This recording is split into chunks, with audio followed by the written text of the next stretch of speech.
Hey, and welcome to Things Worth Learning. I'm your host, Matt Stauffer, and this is a show where a curious computer programmer, that's me, interviews fascinating people about their passions. And today, my guest is Ian Landsman, the founder of UserScape, which has created an incredible number of things, including helping kickstart Laravel off to the wild success it has today. But one of those things, the main thing they've created, is called HelpSpot, which is a help desk software that has been alive for now 17 years, which I know is actually older than some of my listeners. So Ian has been around the block. He's an original kind of like software creator. A lot of people call him the godfather of Laravel. If you know about Laravel, you probably heard about it a little bit in this podcast. So Ian, can you say hi to the audience and tell them just a little bit about yourself, whether it's your personal or your professional life?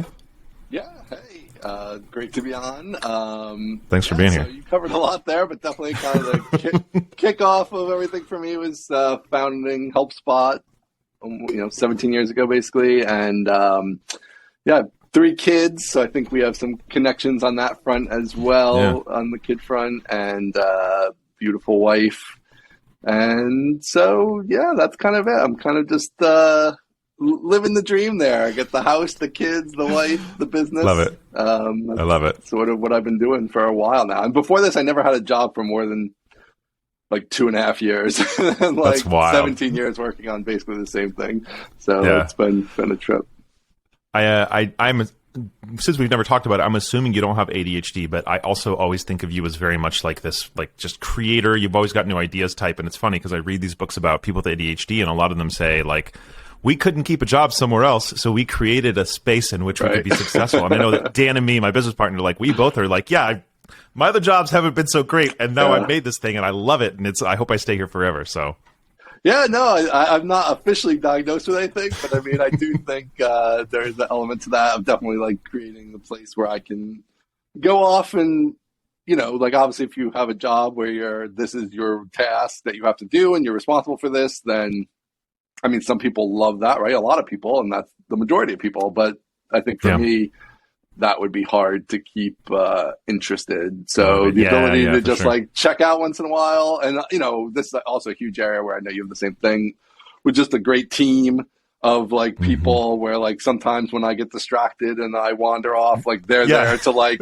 actually do the work to keep us in business, which is great. And so, every once in a while when that happens, like I have that freedom to do that, and then I'm able to come back and be reinvigorated, which is actually a lot of what we're doing now with HelpSpot. Is like I've been poking around at other things for a while, and now can I come back and we've got a whole bunch of stuff going on with HelpSpot. So it's just really nice to be able to like, I don't usually leave, but to kind of like be distracted and then come back. It's really powerful, I think. I don't know if I've ever named it that way, but that is one of the big pieces of it, is that when I get really excited about something, I can kind of like bend away from my primary responses a little bit. And so usually the things that I'm distracted by are things that help the company in the end anyway. Like 9 times out of 10. Sometimes I'll make a bet that it doesn't, but like most of the time it does. And then there's seasons where I'm like, no, I'm going to live here for a little bit because it needs me, or because this is like you said, I'm reinvigorated. So I love that really angle of thinking about it. So yeah. And sometimes you just have to delay. I don't know. I found that delay is super powerful, and just like we're doing this whole big change with HelpSpot, and like this is something I've been trying to do for years, and I've kept putting it off, and it's just kind of like now is the right time, and it's like just all fitting in place super perfectly. Where when we've tried before, it wasn't quite ready, and so like just the delay of that, I feel like has been useful, and I've seen that happen a few times. It's like subconsciously or something, you need to like wait, and then and then when you're ready for it, it's time. Right. I love that. Well, obviously, we could do a podcast about that, but that's not what we're doing today. It's funny because when Ian and I were talking, like, which topic are we going to do today? Just like so many of my guests, it's like, well, we can do this, that, or the other. So, but today we have picked one. But before we get there, my first question is, do you have any sort of life mantra or phrase or idea that you live your life by? Yeah, so I don't have a one specific one. But I do have this thing where I tend to pull them as I need them from my favorite movies. And I'm super into movies, and people who know me know I'm very much just like obsessed with movies. And so like The Godfather is obviously a big one. I'm always pulling things out of The Godfather. That's the first one I thought of. Wall Street is a big one I pull things out of. So I have these handful of movies that whenever I have a life item that I'm like, what do I think about this? Like, they'll just be something that pops from The Godfather right into my head, and I'll be like, oh, yeah, that's it. And like, I'll just go with that. So that's kind of my way of handling that sort of So mantra. I'm going to ask you a question, and you can tell me if this is not something you want to do. But I know that there's a list of movies that when somebody joins UserScape, you want them to have watched that list, in their own free time or whatever. But it's like Is that a list that has ever been made public? No, I don't know. I don't think I've actually published it. I should do that. Okay. It is an interesting list. I mean, a lot of it is, yeah. No, it hasn't. Maybe we'll do that for the show. Should we do that? I mean, if it ever goes public, we'll put it in the show notes, y'all. Yeah, So we'll put it in go the show take a look. notes. So, because I know that, for me, I'm slowly making a list of the recommendations for my friends. And the more someone's obsessed with movies, the more I want to know their top movies, So I actually had a list of movies that I required my wife to have watched before we got married. I was like, I can't marry somebody who hasn't seen these movies. So, do you remember any of? I mean, I assume Godfather's on there, but she'd already seen The Godfather, but there was one I'm sure Wall Street was on there. The Great Escape, which is a movie from the 60s. That's one of my favorite movies. Really awesome movie. If you haven't seen The Great Escape, everybody go watch The Great Escape. So some silly ones like The Blues Brothers and Strange Brew, which were kind of from my childhood. So things like that. That's awesome. Well, I put The Great Escape. Those other ones, I love all of them, but Great Escape I have not seen, so it's on my list. Oh, it's great. Steve McQueen, really good. Oh, okay, cool. Wait, I've seen clips from it, but I've never actually seen the real thing. So cool.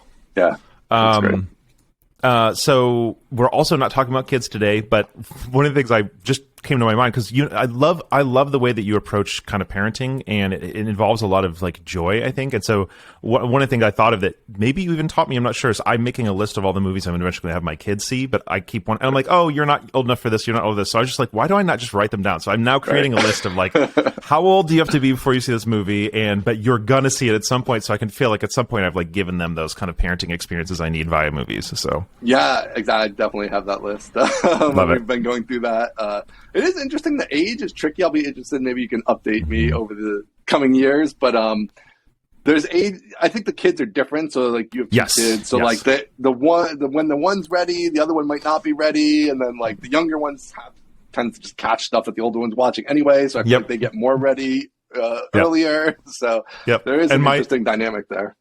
My younger one seems to be ready for most age appropriateness things earlier than my older one, and so it's when maybe because they're 4 years apart, so maybe halfway in between them is kind of when I think it's because she can be a little bit younger, and so I'm maybe he has to be 10, but she only has to be 8 when they see it. So I'm finding the space. So anyway, okay, but this podcast is actually about something other than what we've been catching up on, which is one particular topic we're going to talk about today. So you don't have to give me a whole pitch on it, but just tell me kind of high level, what are we talking about? And then I'll, get started asking you some questions. What's our topic today? All right. Our topic is sort of Web3 for bootstrapping a business, founding a business, that type of thing. That overlap. So we got a lot of things we got to set the groundwork for before we even get into the topic, because a lot of my listeners don't know what either of those phrases are. Right. Let's start with bootstrapping because I think it's a lot simpler.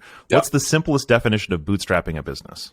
So the kind of traditional one, which my take on this will be a little bit off of traditional, but the traditional one is where you self-fund a business of any sort. So you have your own savings, or you might, in my case, we sold one of our cars, and in addition to savings and, max some credit cards out and that kind of thing, but we didn't go raise money from a venture capitalist or anything like that. You might raise some money from friends and family. That sort of gets into this middle ground of, is it fully bootstrapped or not? But so you're not really going out to outside investors is generally the idea. You're kind of making it work on your own with a limited budget and building up a profitable business as soon as you can, since you don't necessarily have millions of dollars to just wait 5 years for the business to become profitable. You're focused on profitability much sooner. Yeah, and for those who don't know, bootstrap tends to be, not always, but it tends to be something people describe more when they're talking about a product business versus a service business. So my company is a service business. So on day one, we were making revenue because on day one, we were providing a service to people. So bootstrapping and venture capital doesn't really apply as much to service businesses. It's more hey, we need to take a year to build a product before we actually start making money. And when we start making money, we might have 2 customers, right? So the lead time between coming up with the idea and actually making enough money to the idea to to match up with the work you're putting in is much, much, much longer with a product business than is with a service business, which is why you have to ask these questions of where's that money to support you during those first 1 to 5 years kind of coming from, right? Exactly. Yeah. Okay. So you said you have a little bit of a different definition. Is it worth going into, or is that a nitpicky, nuanced thing? All right, cool. All right, so Web3. Tell me about Web3. What does that mean for the uninitiated? Okay, so Web3, I'm sure everybody has their own takes on this for people who are aware of Web3, but basically it's the idea of cryptocurrency and blockchain technology and how that might be used in lots of ways, but in what we're going to talk about here is in businesses and software and how you might leverage those technologies in new ways. But the idea of Web3 is cryptocurrency and blockchain and the things happening around that on the internet. Yeah, and I don't want to go too far into this, but one tiny last bit of definition. When we talk about cryptocurrency, most people are just aware of it as alternative money, right? Bitcoin, some folks have heard of Ethereum, but mainly it's usually just kind of Bitcoin is a thing that you can transfer, fiat currency or just basically like American dollars or Canadian dollars, whatever, and you transfer it into Bitcoin, and then now you're just holding Bitcoin. And most people think of that as like a thing you do so that you can hope that the Bitcoin increases in value after you buy it, and then you become rich. Like that's the main thing. And so when they hear blockchain, they've either never heard of it or it's just the thing that powers Bitcoin. So the idea of these things powering software, I think, is a really unfamiliar thing. And again, I know we'll probably get into this a bit, but is there any like kind of real quick intro of how does this have to do with software versus finances? Right. So this is the part that interests me. I'm not really interested in the finances at all. I haven't owned much cryptocurrency as speculation or anything like that. So the blockchain is basically the underlying technology. It's essentially a database that is the ledger where transactions are stored. And so initially, it was really just about the transactions in terms of the cryptocurrency as currency. Where do you log those transactions so you know who owns what, and it tracks the ownership of digital assets. And now it's kind of expanded to be like other kinds of digital assets as well. It could be tracked in this distributed database that's not owned by one company. It's not run by one country. It's global, and no one owns it.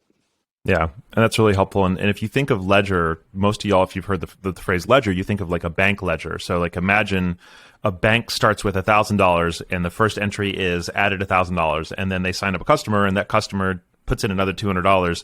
So now there's a ledger that says customer one put $200 in. So ledger is literally like everything that has ever happened in the history of this bank is there line by line by line by line. So we can see the history of customer one's account, customer two's account, also the entire bank's finances. But that bank doesn't make that ledger available to anybody but themselves, right? And it's only being used for finances. So as Ian is describing blockchain, it's sort of like you have one of those, except everybody in the world can use it, see it, write to it, and see the entire history of any individual dollar or cent or thing that's not finances, because we're talking more about, Bitcoin. But it's not just Bitcoin. It's not just Ethereum. It's also assets that are not financial. Also, you can track when they were created, who created them, who transferred, and it's all completely public to the entire world. And so that's what this kind of distributed idea means, is it's not owned by Google, it's not owned by Microsoft or Facebook. It is somehow built magically, and it's very technical, but basically it's built in such a way that the entire internet hosts and has access to it, basically. Right. Yeah. Exactly. All right. So you have kind of like a little bit of a pitch both about, so it's funny, if those who don't know, I dug a whole bunch into Web3 last fall, and I, kind of got really involved, and I was like, I think there's some really promising technologies here. And I got really frustrated and burnt out. And I put out a tweet about a week ago that just said, I'm done with it. I think there was a lot of promising technology and a few wonderful people, Ian being among them. But here's the kind of the things I don't like about it. So it's really interesting timing that literally 4 or 5 days after putting out that tweet, Ian and I are talking. But, I know that we're not actually super disagreeing on that, because that you're really digging into the potential side, and you're like, yeah, I understand the downsides, but I want to talk about the potential. So where do you want to get started? Do you want to talk a little bit about bootstrapping, or do you want to talk about the potential of Web3, or kind of what's our angle here? Yeah, I think I wouldn't mind just touching on quickly the downsides. Just to lay the land. I don't want to get too deep in that, but I do think it's worth acknowledging, like, all this is very new, risky. You have all types of people coming in. There's no rules, essentially. There's no government bodies that are protecting consumers or anything like that. So it's definitely not for the faint of heart, a lot of this. And so I think, to me, the downside, I guess my view on the downside is that it's actually not that much different than the internet as a whole. And that if you look in your spam folder, there's tons of scams in there. It's just that we've built up more architecture around protecting the average person from those internet scams, and that, because the internet makes it super cheap to run scams. Like that is a function of how the internet works, of all types: email scams, hacking scams, crypto scams, whatever. Like it's super cheap. One person can do it on their own. There's basically no barriers. And so really then everything we have now from the original internet days is just that we built up, solutions to those problems to protect people so that most of the time you don't have to really think about it, and you can kind of just live your daily life and check your email and not have to generally worry about every link you click and things like that, especially if you're just like an average person. So anyway, that's kind of my take on the downside parts of it, that yes, there's tons of horrible stuff, but also that's true of everything on the internet and somewhat true of humans in general. And like, again, even in society, like we built up these rules and police and all these things to like protect us from maybe the people who don't want to play nice with the other people. So, but yeah, so in terms of the potential aspect of it and kind of our main topic, I guess to me, I have this example that I kind of want to walk through in this with you. All right. And so love it. People have probably heard about like NFTs to some degree, the like sort of internet pictures people are selling and buying on the blockchain.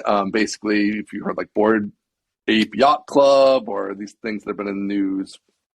And a lot of it is just like, absolutely, like, why is somebody paying $300,000 for a monkey picture? Like, and that end of it is very much just like cultural. Why do people buy a Rolex? Why do they buy a Lamborghini? Why do they buy any of these things? Like, whether it's status or things like that is the primary reason they're buying these things, because my Rolex doesn't tell the time any different than a $20 Timex or whatever. So, okay, so that's fine. You could be into that or not into that or whatever. But the utility of that is, minimal from a business starting perspective and those kind of things, at least on a surface level. So, in terms of bootstrapping business, I'm involved in this organization called Third Time, and their gaming company. Okay. And they've started this game, which I've been involved in for the last, 4 or 5 months. And they've used this Web3 as a way to bootstrap their game. And now this is a thing that also people say they're going to do a lot, is like create a game and like, who knows if they know how to create games or whatever. Yeah. But in this case, this is a team that are real game developers. They worked at EA. The CEO was the Madden general manager for 4 or 5 years. So like these are real game people. Some of them have come from DraftKings, so they've got like the gambling side, and they've had the #1 iOS app for horse racing games for the past 4 years. So this is a real team that makes real stuff. They're US based. They're all, who they are. You can look them up. Okay, so for those who don't know, Ian just addressed a lot of the things that are wrong in the majority of the NFT projects and stuff. Like they promise they can't deliver, they're not actually saying who they are, all these things. So for those who know about all the Web3 drama, he just addressed a lot of the concerns about how should we trust these people. For the rest of y'all, you don't need to worry about it, but just a note, that's why he said all that. So. Right, and so that part doesn't, exactly. So, the internet and Web3 and Web2 and all these things are geared towards anonymity by default in a lot of cases. And so the initial wave of Web3 stuff was very focused on anonymity, and cryptocurrency has had a big focus on anonymity as one of its benefits in terms of having to do with suppression and different things like that, from countries being able to suppress you and things and being unbound from that. So that's been that cultural aspect of anonymity. which again is not an area of it I'm particularly interested in. Like I like the benefits that governments give you and the rules and regulations and things. So I don't necessarily particularly care so much about the anonymity part. And so this is where can this technology be used by people who are having a different approach? It's not just an anonymous person who, is anywhere promising whatever, but real people, you can touch them and feel them. They're, and are verifiable and so on. So, and so what they're doing is creating a crypto-based, blockchain-based horse racing game. And on the bootstrapping end of it, they did bootstrap it by releasing NFTs that were basically like their fundraising round. And as owners of those NFTs receive coins, basically a special like cryptocurrency that give you different rights. Some of it is that you'll share in the proceeds and the profits of the game. And there's other benefits too, which are not really important to this. But the idea being that kind of the really core idea I find most interesting is this ability to kind of raise money in a way that the current structure doesn't allow in the legal system, which is, or at least not easily. And so, so they were able to go out to a bunch of people, state their case, raise money to get this game off the ground. The game just actually went into beta Friday. Okay. So it's a real game that exists. They used the money to start the game and they built the game. Actually did it. Yep. And though another very interesting side effect to me of this is that, so I've done some investments in companies, just startup investments, angel investments, they'd be called, where I'm writing somewhere between $1,000 check and like a $10,000 check. And so I've probably done that 15 times. Okay. Those checks just go off. I never really hear from these companies again. Like, I mean, occasionally you'll get an update email or whatever. And sometimes they work out and sometimes they don't. But the fundraising aspect is very separate from whatever the company's doing.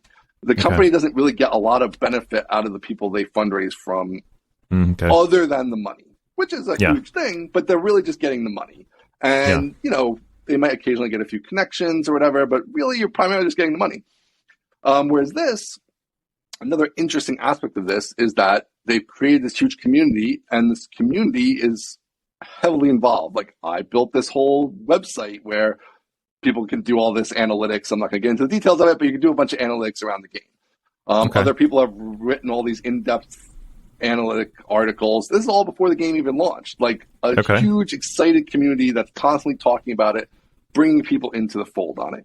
So, from someone who's bootstrapped a software company, I mean, when I did it, I was like, I'm in the cave, working, coding, come out of the cave. Like, and I was just like trying to get a couple people to buy. And I had really just a little software community of people who knew me.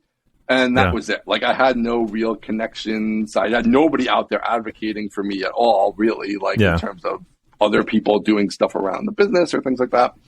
So, so that's also another really fascinating aspect to me, is like this community that can form when you have such a grassroots interest of people, invested financially in it right from the beginning, and a structure that allows them to participate more versus just a structure that is kind of writing checks and then you go away.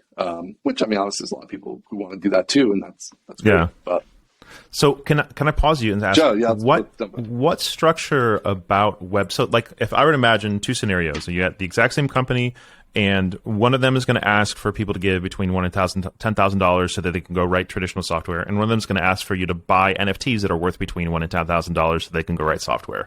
What about the NFT one makes the community happen more? Is it just because NFTs and crypto are more exciting? Is it because it's in the blockchain, you have access to the data so you can write software about it more? Like, what actually makes that a more connected experience than traditional fundraising? Well, I think that you can have much smaller denominations, so you can have more people. I think that in regular fundraising, you're usually not able to like when you're at the $1,000 to $10,000 level, that's going to be from still a pretty small group of people. And then as you go up, it's even less people. It's just like, okay, like the next level is like 2 or 3 VC firms each kick in larger amounts of money. And that's kind of, that's it. So the actual number of people involved is actually quite small.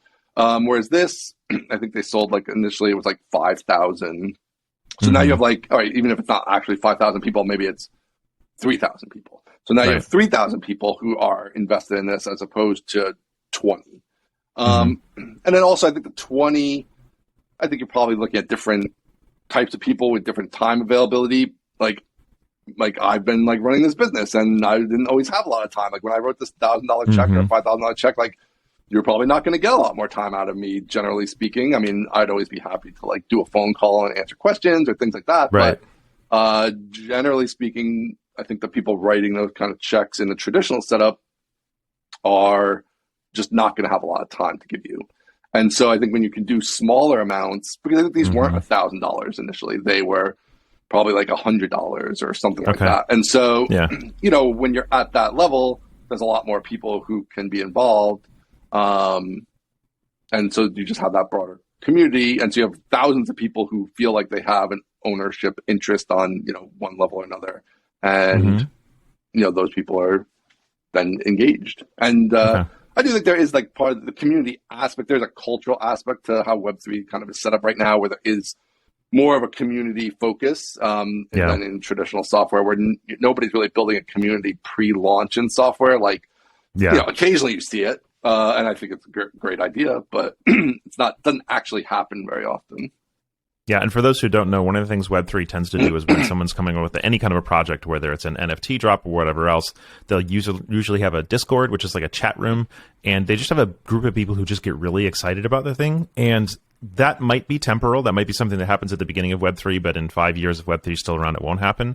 But it is something that they can take advantage of. So one of the things Ian's mentioning here is that, like, when somebody starts a business, there's no cultural expectation or idea around, I'm starting a business, please invest. And now, of course, you're also going to want to join my Slack or my Discord, and we're all going to talk about it all the time. Whereas just inherently the way the Web3 culture works is that people want to be involved in getting updates. And that's almost not even, I don't know about you, but it doesn't even seem to me to be anything that's inherently better or different about Web3 as a technology. It just happens to be a cultural difference, right? Right. I would agree. It's just a cultural difference. And I think that there is an aspect of it that's like new and exciting is part of that cultural difference. And I think, but I do think this idea of being able to participate at smaller levels is super important and something that nobody's really addressing. Like, I think a lot of the benefits that I've already talked about and that, you know, everything we will talk about, really could be done in the existing systems. Like, I think stocks could do what I'm talking about, but they're not allowed to do what I'm talking about right now. And so I think that's the rub. Like, if the laws were changed, I think you could get like 95% of these benefits from the traditional financial system the way it is with some modifications. Nobody's really talked about doing those modifications, so I don't know if that's going to happen. But at first, I thought there was a parallel, and I realized it's not. So I'm going to tell you, because I was like, this is a good counter, and I realized it's not. So I want to say that. So have you ever heard of honeycomb credit? No. So honeycomb is a system my friend Danielle, who, if y'all listen to the podcast, she's been on before. She started a company making vegan cookies, and at some point, just recently, she did a thing where she said, I'm trying to raise, I don't know what it was, $50,000, $100,000.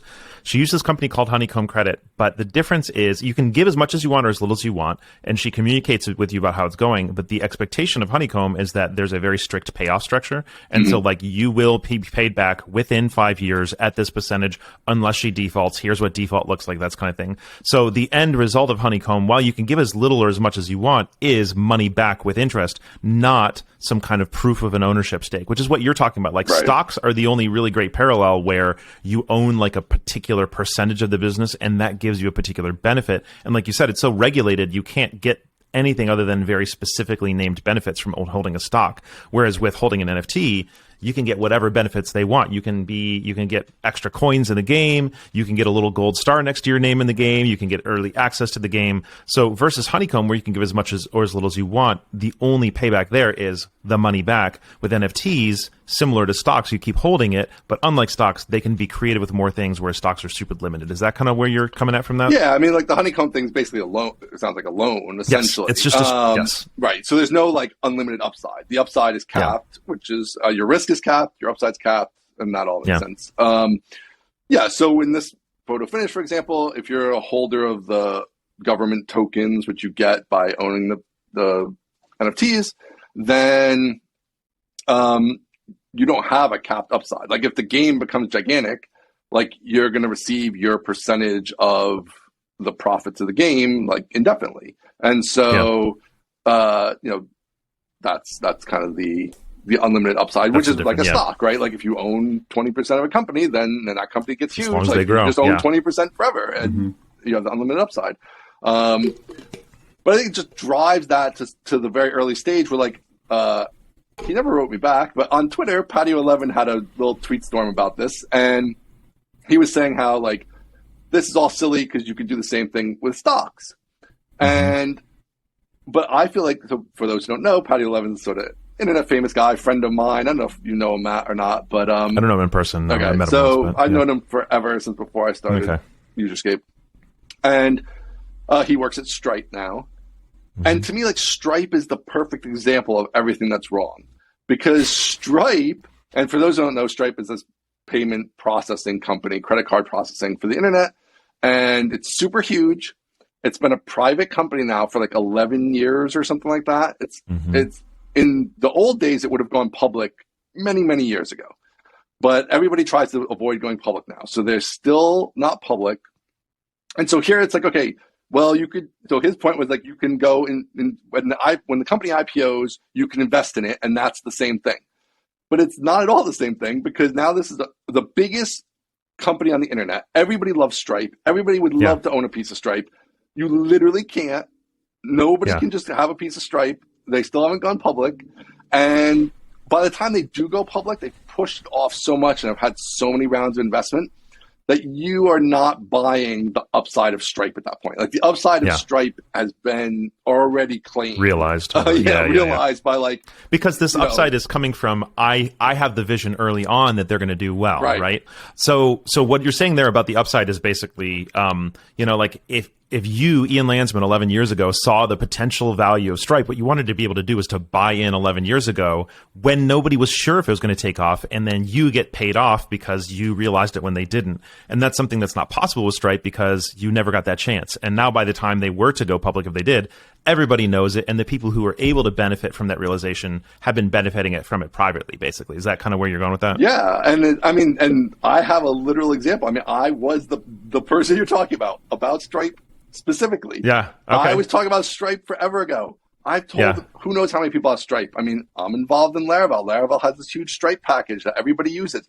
Everybody's been pushing Stripe. I myself have definitely generated tens of millions of dollars, not just through my own account, but through people I've onboarded to Stripe over the many years. And so my gain from that is nothing, right? Like now the service is still in business. So you could say like on that high level, right? Like I help the service grow and stay in business, so I still get to use them. So that's the traditional idea, is like, well, the early adopters, they help it succeed, and what they get is to keep using the service, which is fine. But I don't know if it's definitely not commensurate with the work they put in. It's not fair in any sort of common terminology of fairness. Like, I put in all this work pushing your product. I don't really get anything. I'm still paying fees. It's not even free. It's not like it's free to me. Like, I'm still paying the fees. I pay just like everybody else. So I'm paying to use the service that I'm also pushing to lots of software developers who are then using the service and generating more fees for Stripe. And I literally can't invest in it. It's literally impossible. Even now, 11 years in, I can't do it. So I think the idea of, I did all that for free. Now imagine if I had even the tiniest little piece of Stripe, like that's even potentially more that I could have been involved in, things I could have done. And certainly it's more fair. And so I don't know. I don't know that I'm not even saying Web3 is the best solution to this. Like, I'm not one of those super Web3 is the answer to every problem in the world. But I do think it shows us that there are problems with the current system, and that whether this just becomes the way to address it, or the existing system is modified to acknowledge that in the modern world and how the internet works and how people interact with the internet requires something different than was invented in 1560 whatever, when people wanted to go get spices from India. Like, this is a different world, and maybe we need to make some tweaks here to how this works, and things like that. I mean, just on a somewhat tangent on the current financial system, is I think it's ridiculous how when I have done these angel investments, like I usually use the services that allow you to do it. And to do it, you have to be a qualified investor, which means you have to make, I think it used to be over $200,000 a year, and now it might be like $300,000 a year. But like, you literally can't do this if you don't already have a lot of money. And so, again, like, okay, like, you're trying to protect people, but at the same time, like, I can go buy any random stock. I can go buy penny stocks. I can go buy, there's all kinds of stuff I can go buy that's going to be a horrible financial investment, potentially. And certainly I could buy very risky investments, and nobody's there to like say, well, do you make over $300,000 a year? And guard me like that. So, I don't really get that whole thing. It seems like very counter to sort of the American model in general. And just, again, I'm not sure what you're protecting people from there, since they can go out and make bad investments in all kinds of things whenever they want. So I don't know why, like, this startup you really believe in and think is amazing, I don't know why you shouldn't be allowed to invest in that, unless you make more than $300,000. But those are the rules.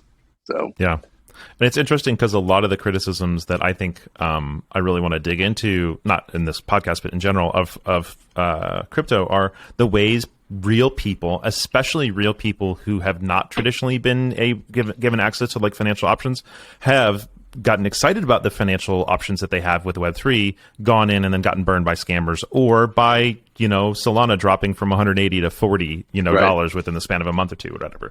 And so a lot of people say, like, that's an evidence that not only is it not democratizing kind of access to finance in the way that people are pitching, but it's actually hurting the people who had the least access to the old systems, because they're like, finally a place I can invest, and then they get scammed.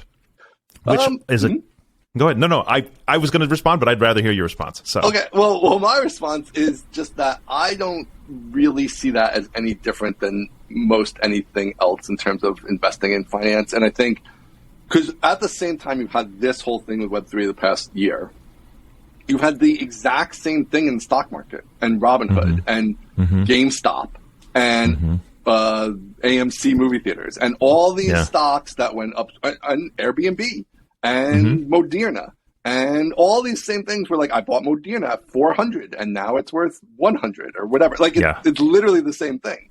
And so I think that, again, that was something that used to be, had a gatekeeper, right? Like you couldn't even buy stock without like a broker. You couldn't, you didn't have a broker unless you had a fair amount of money. Like, and so as it's now come down and down, then, okay, you got E-Trade, but still there was like fees and it seemed complicated and clunky. And like, you still had to kind of like learn about it and be invested in it mentally to like figure it out. And now it's like, well, I just download Robinhood from the App Store and there's no fees and there's no nothing. And I just like throw my money in and it's like super easy and it's like a game.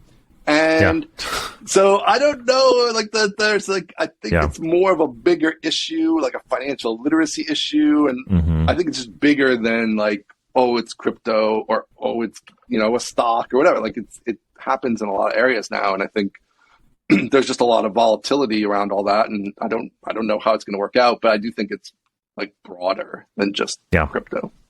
And that was actually my exact same response, was that I've seen people who previously didn't have access to investing get Robinhood, go all in on somebody else's advice, and then lose half their life savings within the last year. Right. So that doesn't mean that's a good thing, but it also means this is not a uniquely Web3 thing. We are in places where people who have the ease of investment with no government protection are able to put a whole bunch of money in and lose a whole bunch of money. And that exists in all the systems. Now, there's some systems that have some things in place, like you said, the certified investor thing, but there's plenty of places for someone to put a whole bunch of money into something with promise and for it not to pan out. So like investment at its core requires you to have faith that something is going to work out, and take on the risk that it might not. And if it doesn't work out, lose a crap ton of money, right? Like Web3 is one of them, and the cryptocurrencies are one of them. Now, that doesn't mean there's not more regulation in traditional financial systems and more potential for scams in a new system that is not as well regulated. Totally. Sure. But it's not as if,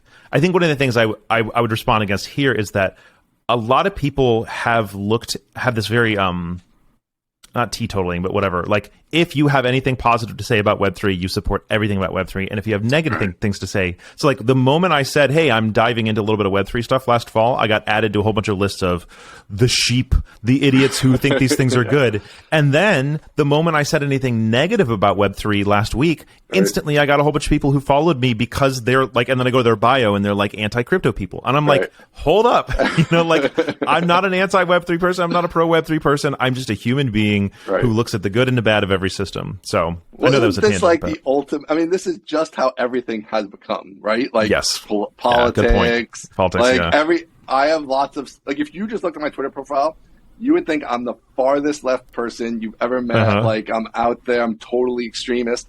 And then but in reality, I'm actually have lots of more conservative views on different topics, and I'm definitely middle of the road in a lot of topics. And so, but the Twitter's nature, I think, to some degree, I think the extreme political climate of certain individuals in politics in the last few years have caused maybe where people only share certain kinds of views and not others. So I do think this all falls in. I don't know. Who knows how it's going to all shake out? It doesn't seem like it's sustainable. Hopefully not the collapse of society. Right. So, Hopefully fingers crossed.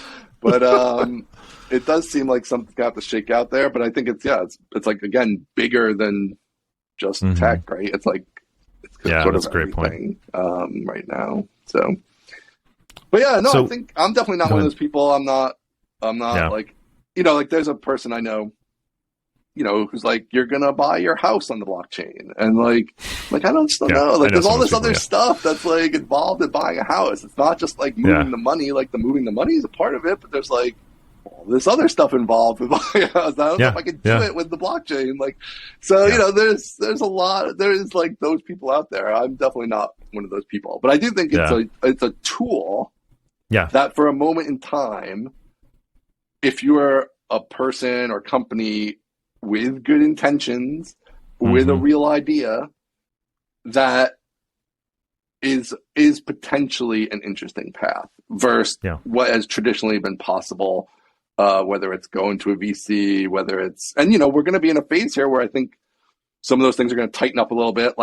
Literally anybody could go to a VC in the past 5 years and just get rid of a check, essentially. There's just been so much money in the system. Presumably that might tighten up a little bit. So, which is how when I started my company, it was 2003, 2004. And so it was right after the dot-com bubble. Nobody was going to give me money for anything. Yeah. At all. For sure. And so, so it was okay, well, how do I do this without any money? And that was kind of impetus. And I could see that happening again. I don't know if it'll be as extreme as that was or whatever, but you could have scenarios where okay, I have a great idea. How can I, get the money to do the idea? How can I build up a community to help me, grow the idea? So I just think it's an interesting thing where I don't want to personally be totally out of it. I want to be in it enough to know what's going on, and then we'll see what happens. I totally tell everybody all the time, all this could go to zero. It could all be nothing. Totally possible.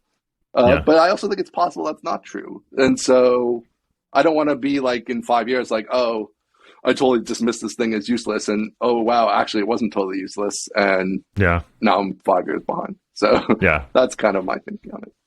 Yeah. And one of the people who responded to my tweet where I was kind of criticizing Web3, we went back and forth a little bit. It was a very positive interaction. In the end, it was just sort of agree to disagree. But he tags some Twitter bot that says, remind me in 3 years. I guess that's the name of the Twitter bot or whatever. So he's just basically well, we'll see which of us are right in 3 years. And obviously there was a little bit of a snark of I know I'm going to be right in his mind. But I was very curious to see, And I think a lot of people like read my criticism to say it will flop in 3 years. I was like, no, I don't know what's going to happen in the future. And honestly, in some ways, I'm happy to understand the universe of it a lot better than I did before. Because if I decided to dip back in, I know exactly where I'd go.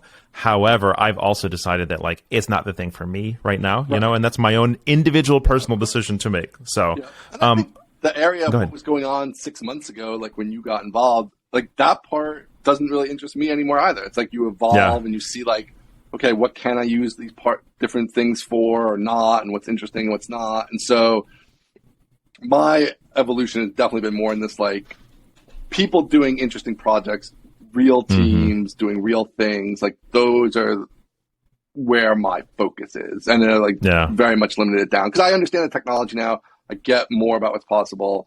And we'll see. And I think one of the things that came up in your thread the other day, too, I think is the idea of, like, where... Like 3 years to me, totally not enough to like, I think to probably claim rightness. I mean, well, who knows, but I think it could be earlier than that. And it might be 15 years until you see like the real, like, oh, this is where it all clicks. And maybe there's a couple technology bits that have to happen and regulation and whatever. There's a few, whatever, the things that are going to fall into place where you really have the like connection. Or maybe that won't happen. Right. Maybe it won't. Yeah. And like you said, one of the benefits of the life you're living is that you're in a place where you can dip into this, and this might be the decision that you look back and say, wow, I'm so glad I did that, because look at where UserScape is 15 years from now and how it was changed and able to thrive because these decisions I made. And you might look back at it 15 years ago and you say, I remember that little blip where I did Web3 stuff a little bit. Exactly. You know, and like either way, you're good. So because it's still running every day, right? So, right. Hopefully it won't matter. And and for me personally, and then and I could totally see either outcome. Like I would not be shocked by either outcome. No. Right now, it's just like too early. You know, there's so much technology. Obviously, everybody can have all the examples of here's these technologies which we were sure were going to be hits and then they weren't, and here's these technologies we were sure were going to be hits and they were, and here's the technologies nobody thought anything about and then it was super important. Like, you know, there's who knows? Like, you just don't know, right? Yeah, you just don't know. You don't know the future. Yeah, right, exactly. So anything's possible. But yeah, I just think, to me, it's something to keep an eye on, and also is opening up maybe, at the very least, some interesting conversations about the way the current system works and what's fair and what's not, and where should people be protected or not, and like all those different kind of things. I do think that's out there, and you've already even seen that out there in other ways, like crowdfunding and things like that, which are trying to like make the existing system sort of kind of work in some way for the same type of goals. So we didn't mention that earlier, but of course, when I thought of honeycomb credit, the first thing I thought of was crowdfunding. So there's definitely some parallels there, but again, crowdfunding seems to tend to be much more around an initial kind of like benefit versus an ongoing ownership. You just kind of kick some money in and that's sort of it. And you do feel really connected, right? Like you're getting all these updates. Maybe not as much of a two-way street, but you at least are like invested, thinking about it, maybe getting feedback at times. But again, usually with crowdfunding, then there's a payoff at some point. You get your payoff, which is the thing ships to you, whatever, and then that's it. Versus this, which is like, no, there's like an ongoing, involvement, investment, and also potential profit from it. So it's sort of like a combination of stocks and Kickstarter, maybe in terms of like how. Plus a whole new set of things as well. There are crowdfunding platforms and tools that let you invest as a stock owner, but usually it's like you're aggregated into a fund, and it's really the fund that's investing, and you own part of the fund, and there's fees all the way in between all those things. So now you're like multiple steps removed, and everybody gets their piece in those steps along the way. So how much is your like $500 really? In there, it's kind of not that much by the time everybody takes their cut in the middle. Got it. So, so some of that stuff, I think a lot of that stuff has the veneer of respectability and protection that isn't actually true. That's kind of it's like the stocks with Robinhood. It's like, well, it's the stock market and like it's safe. Yeah. Like I think that a lot of that stuff is the same exact way, where it's like, well, here's Angel List, and we'll take care of everything, and it'll all be fine. And like, just you can use it, and it's all safe. And it's like safe in that it's probably not going to be just like straight up stolen, but like it's not like that's pretty much like they could still flop, its safe. right? It's like like this could just be any random person with any random idea who's just raising some money. You have no idea what happens to the money.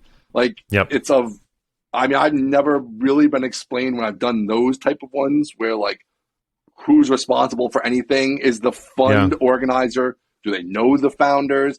It could be its own scam right there of like, just, there's all kinds of stuff that to me is shady and all that potentially. So I've only done those type really when I've known the person and they're just using this as like the vehicle they want to use because it's easier legally to do it. But so I think that if you just like go on Angel List and look through there, I mean, I wouldn't be surprised if 20, 30, 40% of them are like not the realest of companies. No, like, I got it. Are they're sort of real, but like, is this person just going to bail? And who knows what happens to the money? There's no like feedback mechanisms to the person who put in $500. It's like one day they just say they're out of business, and you just get a thing that says they're out of business. We spent all our money. That's it. Sorry, it didn't work out, and see ya. Exactly. Who knows if they paid themselves all the money? You know, it's all those kind of stuff. Like, that's a good point. We're running late, but I wanted to make sure you had a chance to cover everything you wanted to cover. So, is there anything before I get to the last question? Is there any other aspect of this that you wanted to make sure we got to today? No, I mean, I think we hit like the core stuff. I think that's a good place to leave it. Intro, otherwise, we have to go down deeper, and I don't think it's going to be too long. So yes, I was going to say I have plenty of questions to ask you, but they're not going to keep us under an hour. So so the last question of today is: what insight or support did you either receive or need when you were younger that you hope more people will give to others? Definitely the big turning point in my career was I had kind of two things, which was I went to college for accounting, and I didn't really want to be an accountant. So I got a job at this startup thing. This is like in the .com era. And so the first was just kind of them giving me like that shot. Like, so that was cool, even though I didn't know anything about technology, and I was going to have this like kind of managerial role. It wasn't really pure technology, but the more important thing was that then I showed this interest in kind of learning to program just like the tiniest bit, and I had a guy take me under his wing and just like foster that, let me deploy to production and break stuff, like, you know, it's like that whole thing, and like that's just what made everything else possible. Otherwise I just would have been on this whole different path. And so just that idea of like taking, I mean, like the guy put in tons of time, but it was just like that little bit of time here and there to like guide me once in a while was just like literally invaluable. So just it's amazing the power of just 20 minutes here or there can help somebody's life. I love that. Mentorship and just kind of that level of support is really a big part of my life. Sometimes there have been people who sought me out. Mostly it's somebody I sought out.